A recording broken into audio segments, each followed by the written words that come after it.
It's so many times, I'm reading it backwards now. I think this is a good note for everybody out there.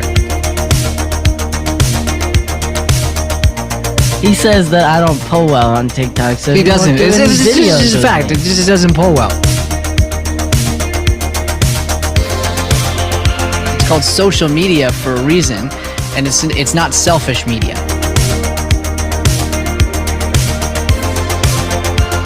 I just gotta clear something up. You weren't the 12th man on the field.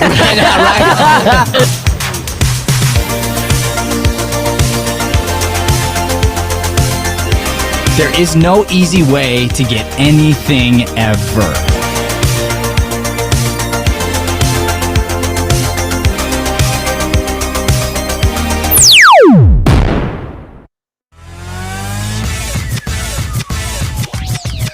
This is Mornings with Matt, the Deering Acting Studio podcast,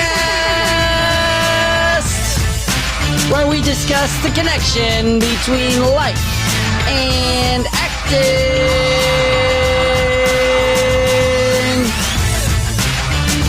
Alrighty, good morning, everybody. Welcome to Mornings with Matt on the Deering Acting Studio podcast.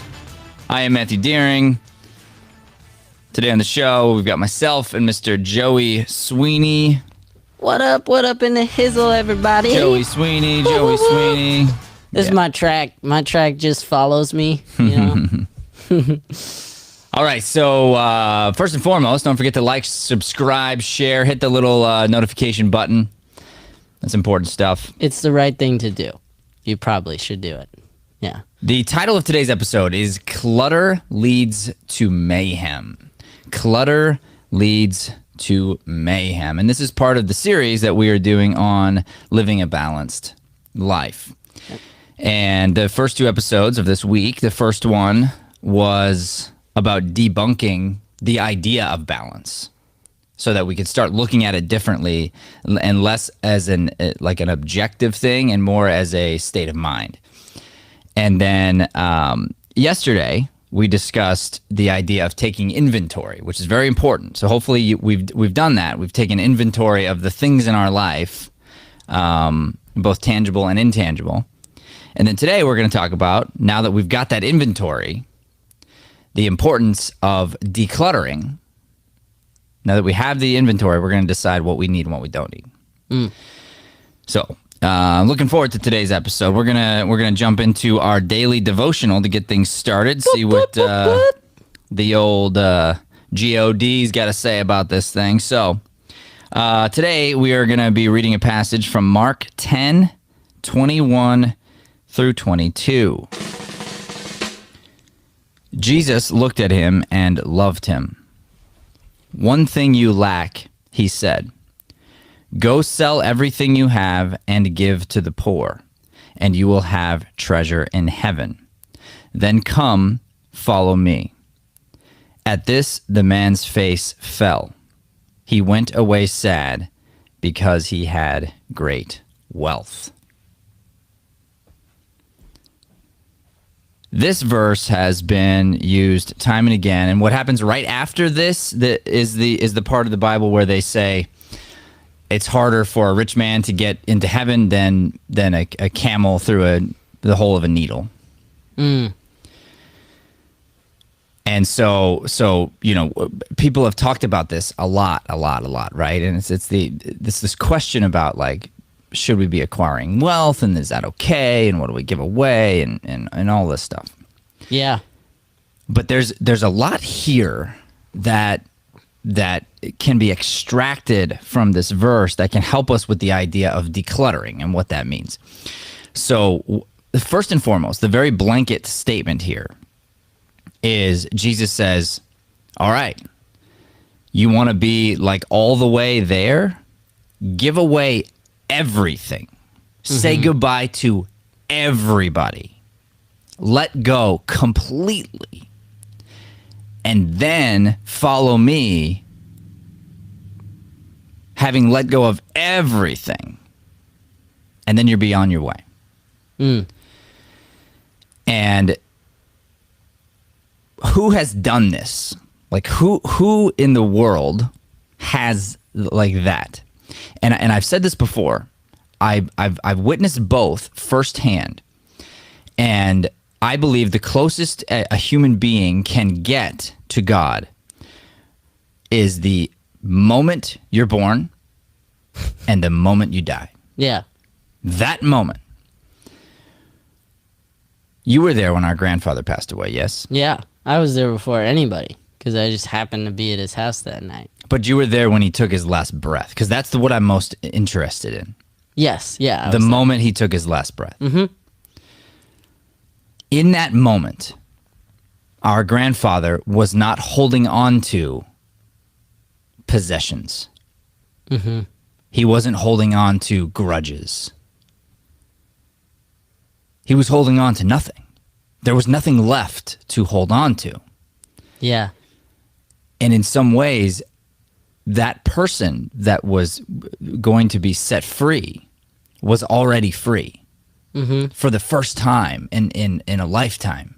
Yeah. Was completely free of bills, of worry, of pain, of everything. They're holding on to nothing. Mm-hmm. A baby does the same thing. And I'll come right back to your point here. A baby does the same thing. A baby is born and it's holding on to nothing. It just is. It doesn't have any possessions. It doesn't have anything.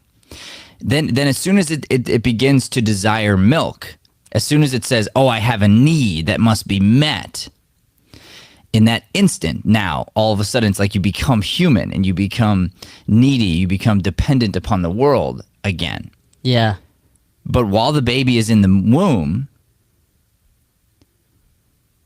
it is self-sufficient, and it's connected in such a way to God and to mother that it's being taken care of in and of itself, and it doesn't want for anything. It's not hungry. It's not trying to get more. It just is. Mm-hmm. It's an amazing thing. Going back to the grandfather thing, you had an idea. I was just going to say that even I remember this was right before everybody got there because, like I said, I was at Grandma's. And one of the things that he let go of first, actually, was Grandma. So it was interesting. They had like a really heartwarming conversation that I'll never forget. But, you know, she just told him, she was like, "It's your time to be with the Lord." And he told her how much he loved her.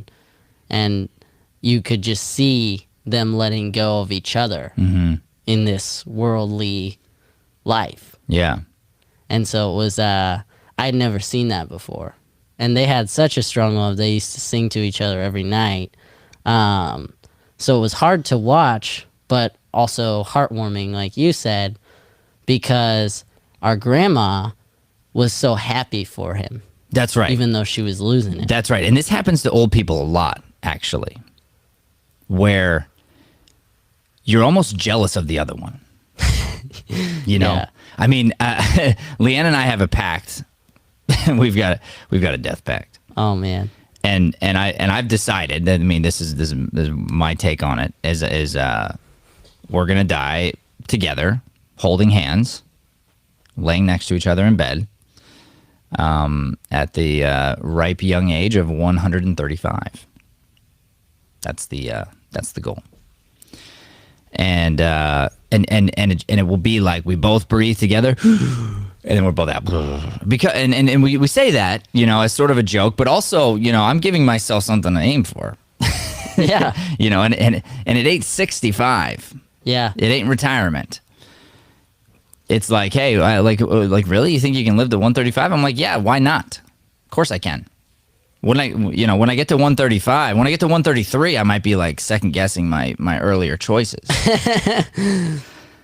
But the idea there is, you know, when it comes back to grandmother, is the most loving thing she could do, the kindest, the most absolute loving thing she could do for her husband is to let him go.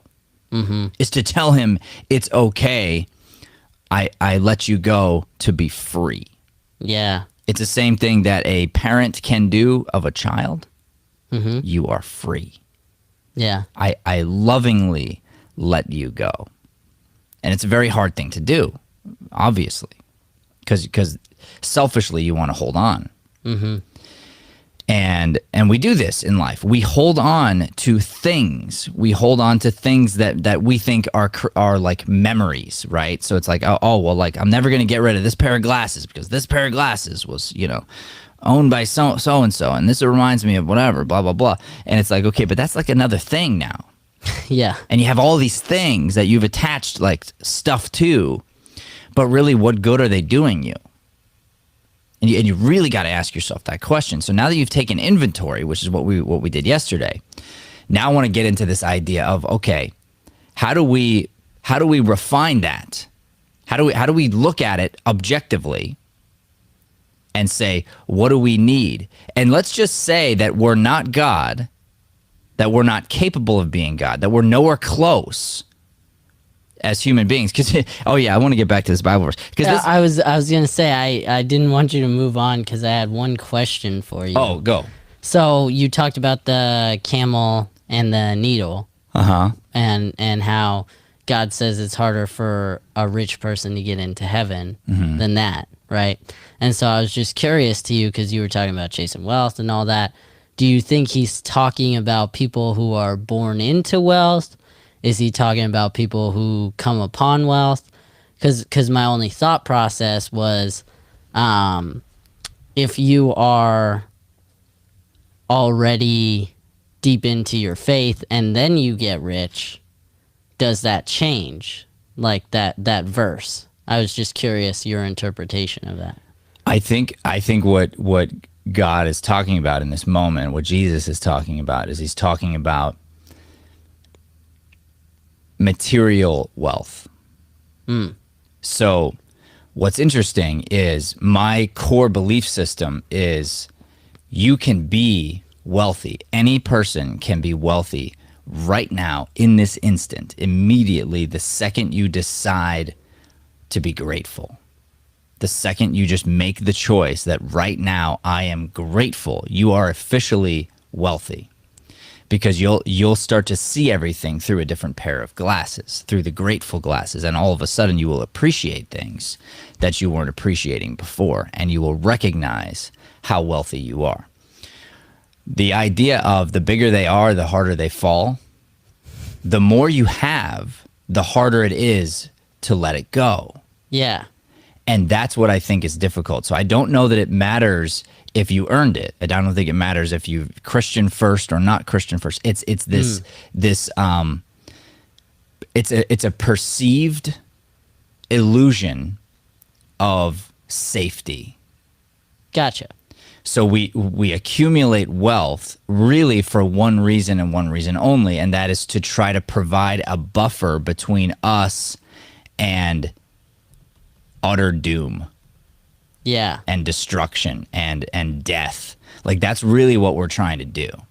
So we look at it and we go, okay, if I'm able to save $100,000 and put it in the bank or stick it into gold or create, a backstock of guns, whatever I have, it's like my tangible stuff. And I go, okay, if everything goes crazy and everybody kind of runs out of money at the same time, like this is going to hold me over and I'll be able to survive for an amount of time. And then the illusion is the person who has the most will be able to hold on the longest. But then for what, like it eventually ends. Yeah. And you don't get to take it with you. There's that old saying, you on the way to the funeral home, there's not a U-Haul truck behind the hearse. You don't get to take your stuff. Yeah. And yet it feels like you can. So the part that I was interested in, that I wanted to make sure that we mention, and it's right along with what you're saying, but it says right after he says, go sell everything.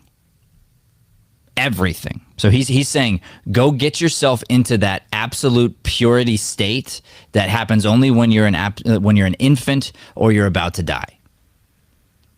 Get to that place. Sell everything, give it to the poor.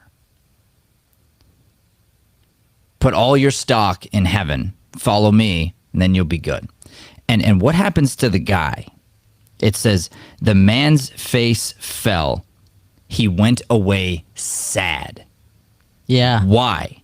Because he had great wealth. So it's like the wealthier the person was, the sadder they are. Not the happier, the sadder, because they realize, oh man, this is going to be so hard for me. Mm-hmm. Virtually impossible. Not impossible, but virtually impossible, which is then why Jesus said, hey, it's so hard, which then means it doesn't mean don't get wealthy. It doesn't mean don't set goals and don't do great things. It means don't hold on to it. Don't put yourself in a position where that defines who you are. Be free with it. Be loose and don't determine your wealth as a person on things. Yeah. That's the idea.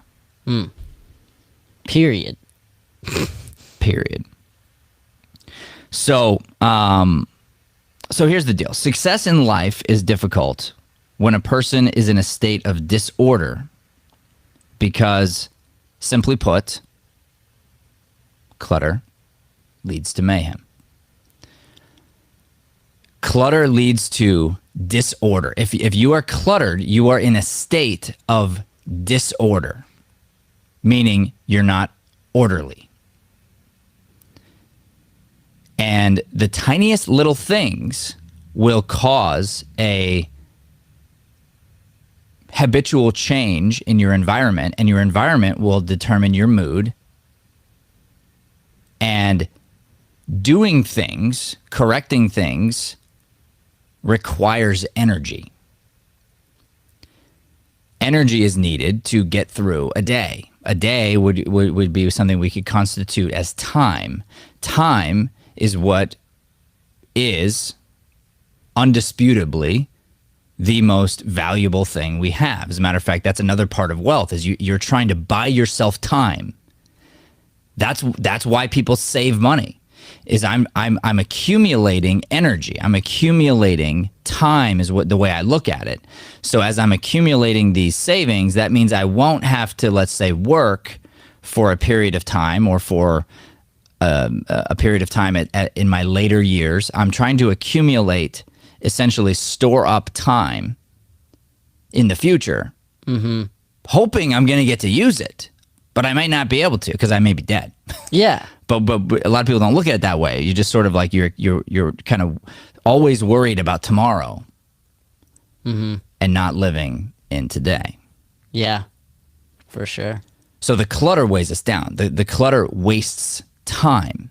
And the key here is to look at it and to be very, very honest, to get really clear with the truth of what is driving your life, and to understand that anything that is in disorder that you have to get back into order uses energy, and therefore uses up time, our most valuable resource. So any time that you can eliminate some of that process, then inherently saves you time, saves you energy, and creates a store that's kind of free. It's like free money. Yeah. The way you can look at it. So there's these there's a lot of these motivational speakers and different people that talk about the specifics of like making your bed. Jordan Peterson talks about cleaning your room, the importance of cleaning your room, and why is that so important? Your room is your habitat. Your room is the space with which you live in currently. So like right now, my room, your room is this room. Yeah. It's not my room at my house. Your room is the room you're in. Sure. Clean your room. Yeah. Why clean your room? Well, you clean your room because that is your starting point. That is essentially who you are. Like that's your environment. Okay. If you haven't cleaned your own room, if you haven't cleaned your own mind, if you haven't cleaned your own body, you best not be giving advice to other people telling them what they need to be doing because you're in a state of disorder. You don't deserve to be giving advice. You haven't earned it.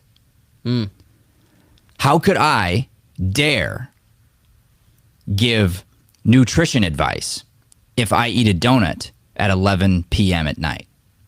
How dare I? You haven't cleaned your own room. What are you trying to change the world when you haven't dealt with you yet? Yeah. And there's so many quotes out there, and they're all true about you want to change the world, you start in the mirror. You have to, and if everybody just did that collectively, everybody worked on themselves instead of attacking other people, which is right now, like that is all that's happening. If we just work on us, the rest of it just kind of takes care of itself. So instead of me pointing at your room and being like, you're so messy, you're so this, you're so that, your ideas are terrible, instead I got to fix my own ideas. Instead, I got to clean my own room first, and then from there, you can speak, but not in a condemning way. But you can speak in such a way that hopefully just encourages others to clean their own room. Not telling them what to do or how to do it, or what to keep or not to keep, but just encouraging them that hey, this is a good thing to do. And I can tell you it's good because look at the fruits of my labor. I can show you, and then ideally it's not even I'm telling you, it's you're asking me. That's the final step, is that you don't seek out to be heard. People are asking you, please tell me what are the Wheaties you are eating, because clearly you're successful, Michael Jordan. What are you eating? He goes, Wheaties.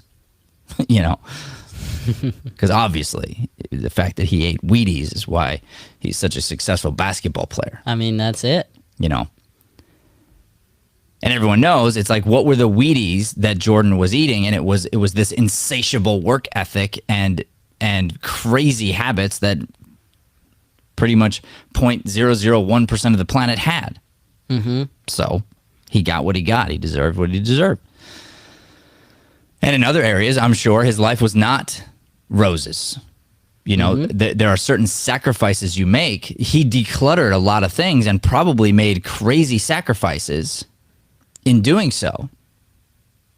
And those are the choices he made. And then he lives with the outcome of those things.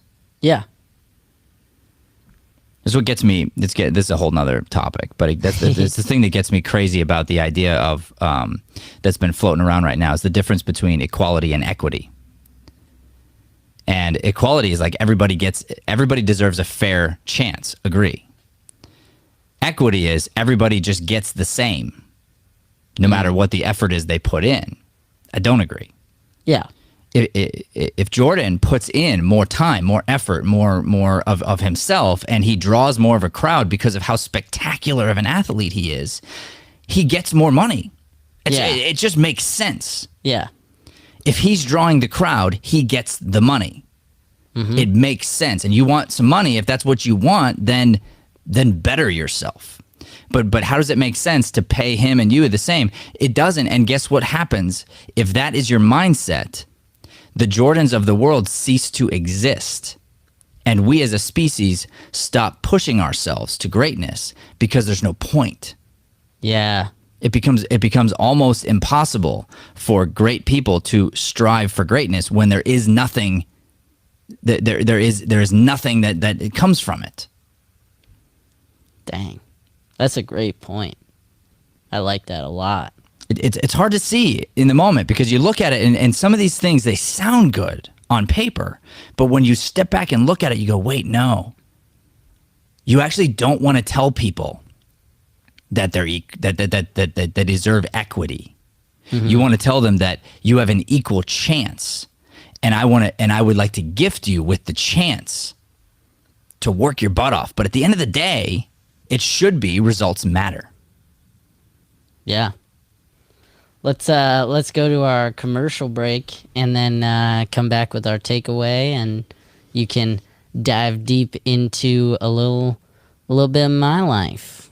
Oh yeah, I did want to do that. We're gonna talk about doing the dishes. Oh, it's gonna be so good. We're gonna talk about the dishes when we get back. All right, we are gonna do our takeaway. Man, I'm like looking at this paper, Joey. I went off on this because I barely even scratched the surface. We're gonna have to probably do a full week on this. I've decided. There's gonna be a future week on clutter and simplification. But yes, we are gonna go to commercial break. And what's cool also is I'm gonna tell you this whole week has been dedicated to this idea because of tomorrow's guest. So that's neat. yeah, tomorrow's guest is Chrissy May. She's a personal development coach. I believe she's got a book, but she's just successful in a lot of different ways. And I love her idea. Tomorrow we're going to be talking about mastering clarity and how that leads into alignment. Yeah. So like again, clarity is this. We're talking about it a little bit today, but the idea of like being very clear, like laser focused, simplified, how that leads to an alignment in your life. Very, very cool concept. So I'm very excited to talk to her tomorrow. You're not going to want to miss tomorrow's show. All right, so we're going to go to commercial break here real quick. Thank you for that reminder, Joey, and we'll be back with your takeaway right after this.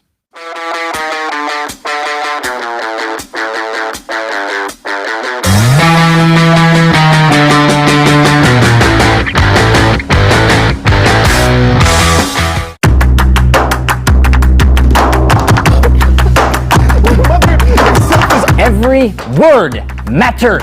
The plays are so beautiful and so rich, and I'm just so blessed to be working on it. We have a responsibility to vibrate worldwide truth. No fire, you're hitting my sister. I could kind of care less about you landing jobs. I just want you to be a better person.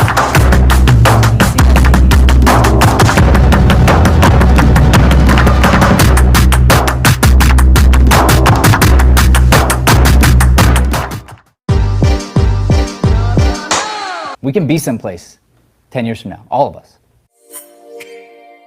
All right, so we're gonna end here. I want to leave everybody with this. I drew this before this scene started. So this is a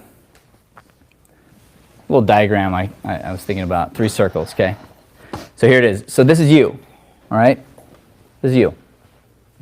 These other 2 circles, that's you also 10 years from now. You make decisions. You make decisions. The truth is, we all can be, we can be someplace 10 years from now, all of us. You decide, where do you want to be? And then you start making the little decisions to get there. Little decisions like reading every day, working out, eating right, studying, becoming a better actor every day. It's unlimited the amount of work. So like to think like, oh, I'm ready, and to be confident is different than if you came in terrified. The terrified is more humility. I'm terrified to coach you because I respect you and because I respect the play and I respect the room. I'm legitimately terrified. Before you started, I was scared because I want you to do well and I want to find a way to reach you that's not hurtful, but that is inspiring and that does really, really reach your core. And I think we got there. I hope we did. But it's up to you. It's really. Because you're either going to go, yeah, I get it and I want it, and it's life-changing. And that you'll probably figure that out in that alone time. Albert Einstein says, Joey, Right into the quote. out of clutter, find simplicity. The other day, you and I had a talk, and I was doing what I do, which is as I work on me and as I start to find and see the fruits of good habits and things, the people that are closest to me, and you are one of those people, Joey, I try to share if you want to hear it. Yeah. And you got to a place where you're like, hey, talk to me. And I was pretty bluntly honest with you. And I said, essentially, you're in a state of disorder. Mm-hmm. You think you're doing really well. You say things like, I'm good. You're doing great, blah, blah, blah. And I say, cool. Like, I'm happy that you feel that way, but let's take a look at reality. And the reality is we walk into your apartment and it was a disaster. Yeah, it was real bad. right? Real bad. Yeah. Yeah. And so, you being the upstanding young man that you are, you soaked that in, you breathed it in, you kind of dealt with the internal workings of what that means. Mm-hmm. And then you did something about it. And it took 3, 4, 5 days to kind of do the process. And then your place was beautified and it was in order. It was clean. Mm-hmm. How did that make you feel? Great. It was awesome. It was it just felt it's weird. Like I'll use this. It felt like I could breathe. Yes. You know? Yes. It Good. was like things were where they belonged. It wasn't dirty. The floors were clean. Like I was like, yeah, I can walk in my own house barefoot. I feel like I could breathe. What a very powerful statement that is.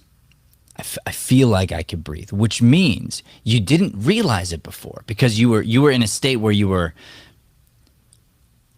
lying to yourself in a way.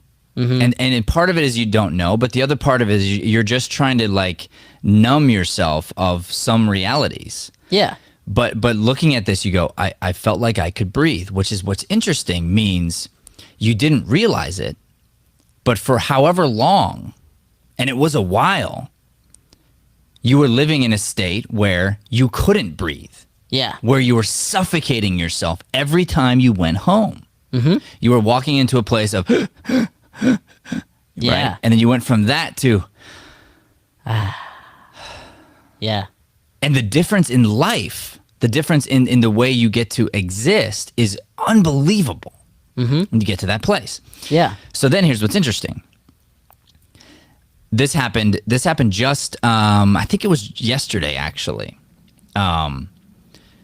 Monday night, I came in and I was going to be teaching the class at night. I ended up not teaching, but I was working here most of the night and doing certain things. And you know me, I've got a very specific way I like things, which is orderly. Yeah. I like the studio to be in place. Yeah.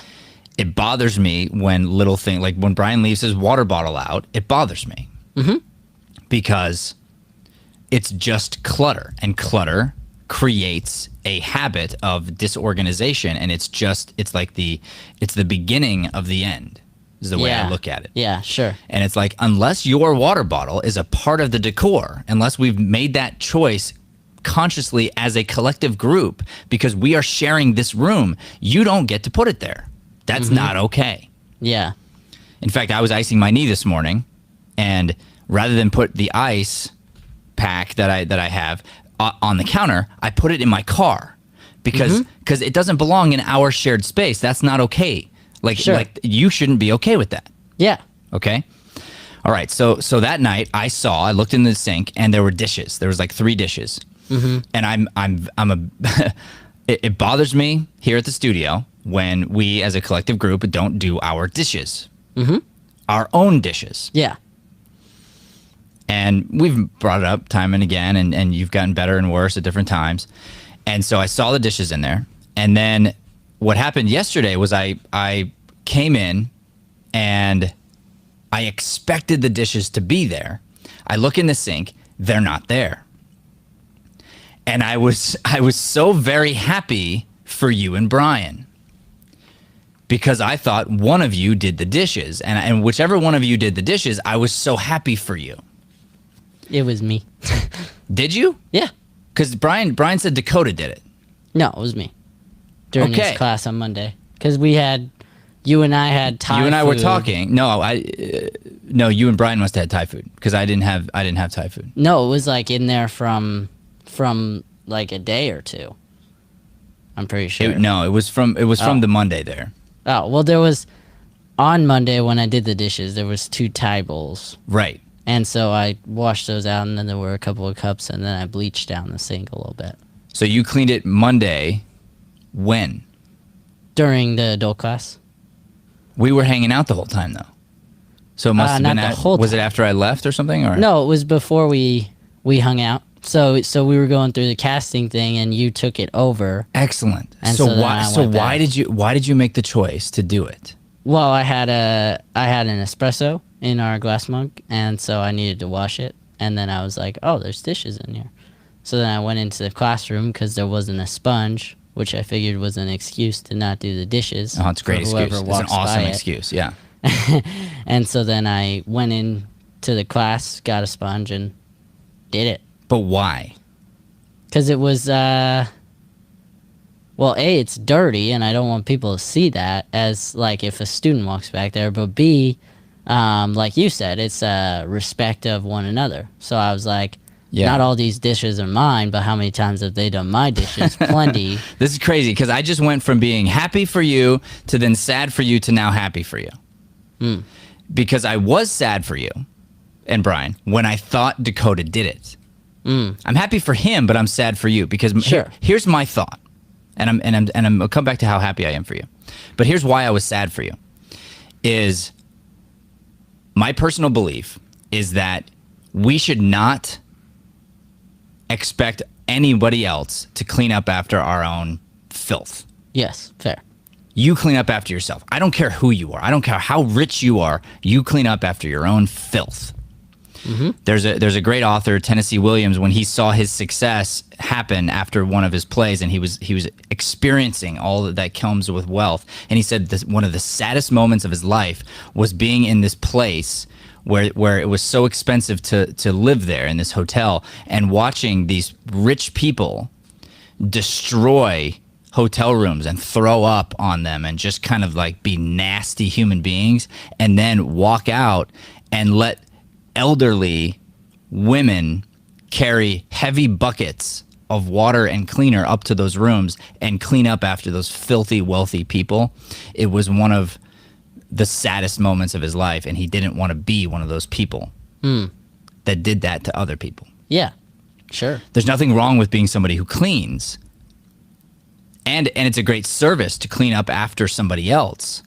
However, when you become the type of person that expects that of other people, that just is just lazy and wasteful, to me that is sad.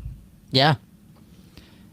So if I ever get to a place where I have dismissed my own dishes and somebody else does them for me, I don't look at, let's say Dakota in this case, I don't look at him and say, well, that's his job. No. I say, thank you, with a sincere gratitude of, I understand that I should have done that and you did it for me. You were a servant, and I'm looking for ways, how can I give back to you because you just served in a way that is well beyond your responsibility. Yeah. It's a good point. So when I go back to you now, I say, wow, I'm happy for you, because the reason why I was gonna be happy for one of you guys, and now that I am, is because it means you looked in there and it bothered you. And you made the, well, you say, like it's no big deal. This is a huge deal that's different than the way you were. Sure. Yeah. And honestly, that's true. it's Yeah. different than the way Brian currently is, because he didn't do them, right? So like, I would do the dishes even if they weren't mine because they bother me, and I'm going, I hope that this attitude, rubs off on you guys. Yeah. So then I asked you this morning, how's it going with your apartment? Like since you cleaned it, how's it going? And you were like, good. Like the same kind of reaction, like really quick, kind of good without thought, and like doing good, I think, right? So then I asked you a pointed question. I said, are there dishes in the sink? And your first answer was, I don't know. But I was like, okay, if you have to give an educated guess, what do you think? And you said, probably. Yeah. Which means there probably are. Yeah. And you might not have even wanted to admit it. That first reaction could have been actually just like not wanting to admit, right? Now here's my thought on your apartment. And this is something we do to each other, or to ourselves. I'm sorry. This is something we do to ourselves. So this is the takeaway for today. What we do is we slowly suffocate ourselves. And to the point, clutter is this slow evolving thing, and we allow it to happen to the point when we can't breathe. And then we do these massive cleanups so that we feel a lot better. And then we do it just so that we can slowly suffocate again. Yeah. If we're not careful and we haven't made a choice as to this is who I am now, I don't live in a space where there are dishes in the sink. That's not who I am. Yeah. And if you believe it strongly enough, no matter who leaves the dish, you'll do it forever and ever and ever. And you'll start to create systems that work, and it will start to bother you enough that you'll be changed. You'll be a changed person.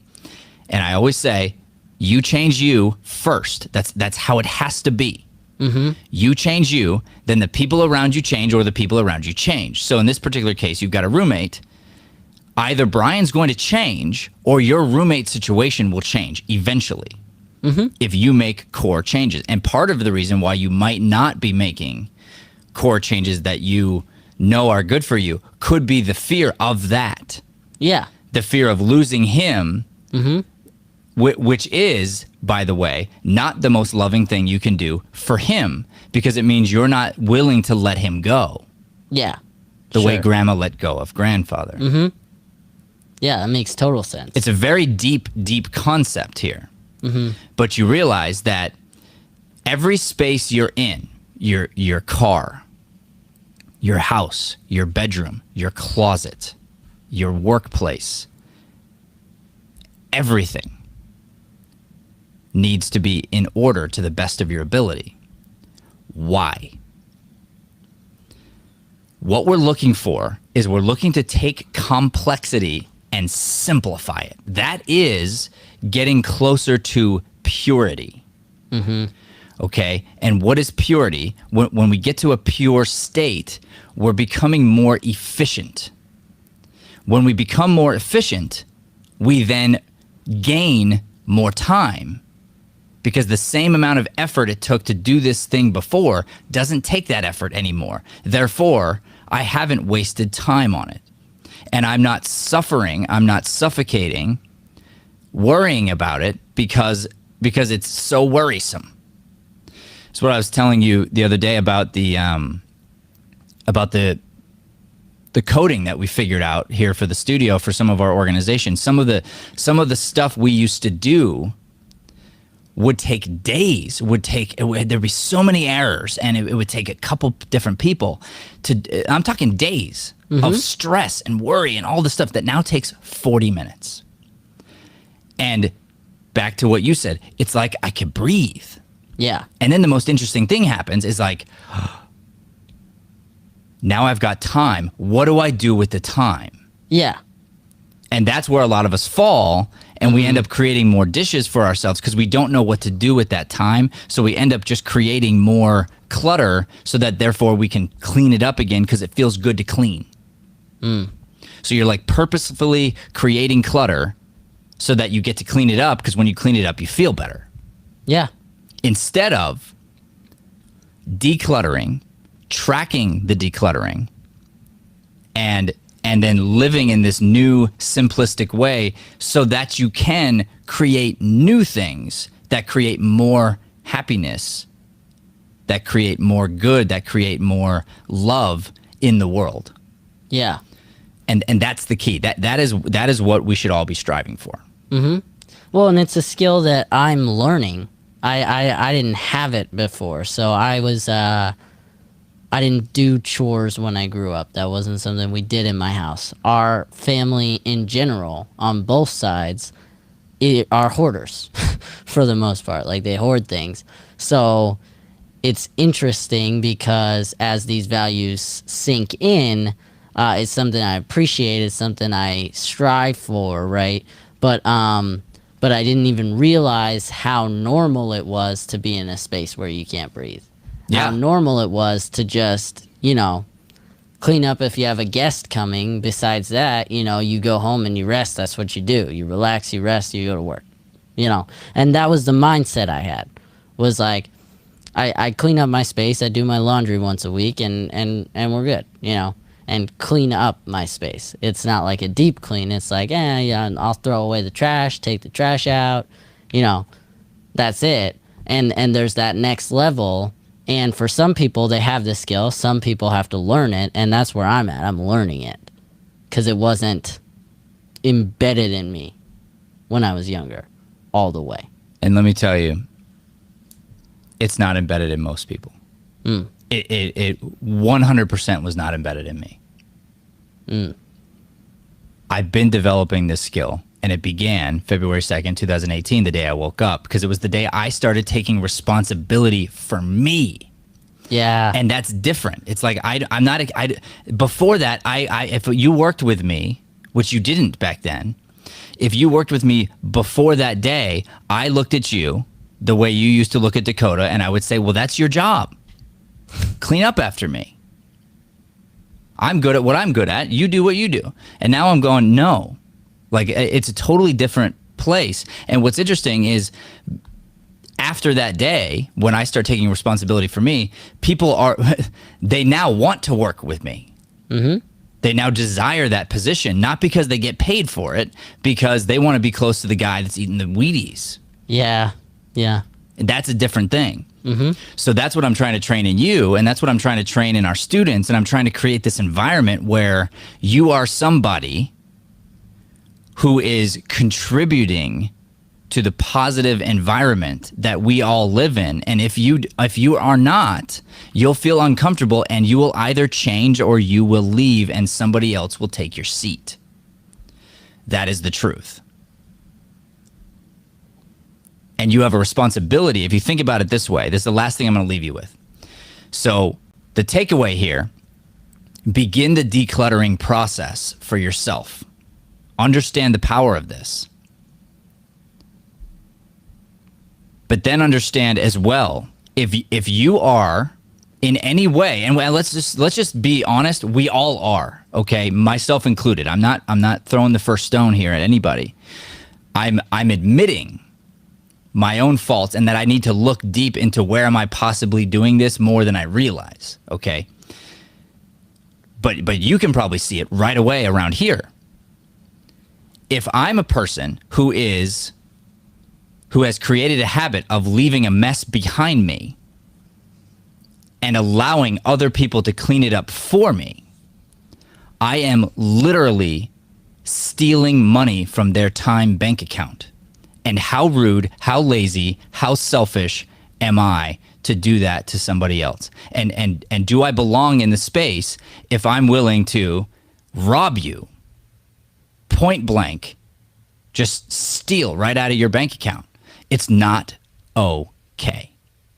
You got to stop doing it. You got to stop doing it. You should be looking for ways to become more efficient and to be helping the people around you become more efficient so that everybody gets lifted up, everybody gains the time together, and then it's up to everybody to do what they want to do with their extra time and become who they want to become. But I don't have the right to take away your time, to rob you of your time because I'm lazy and selfish. Amen. Amen. I had a lot more to say, believe it or not. I told you this is gonna have to be a whole week, Joey. Yeah, we barely touched. I'm in love with you guys. Thank you so much for tuning in today. That's our show. Appreciate you. Don't forget to like, subscribe, share, hit the notification buttons, all that cool stuff. We sure appreciate you. Help us spread this light-driven content to the planet. God bless. Thanks for listening to Mornings with Matt. Please like, subscribe, and follow us at Deering Acting Studio to keep up with the latest content.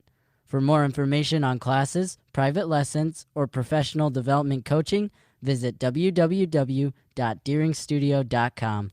Have a Deering day, everyone. Have a chippy day, everyone. Rough.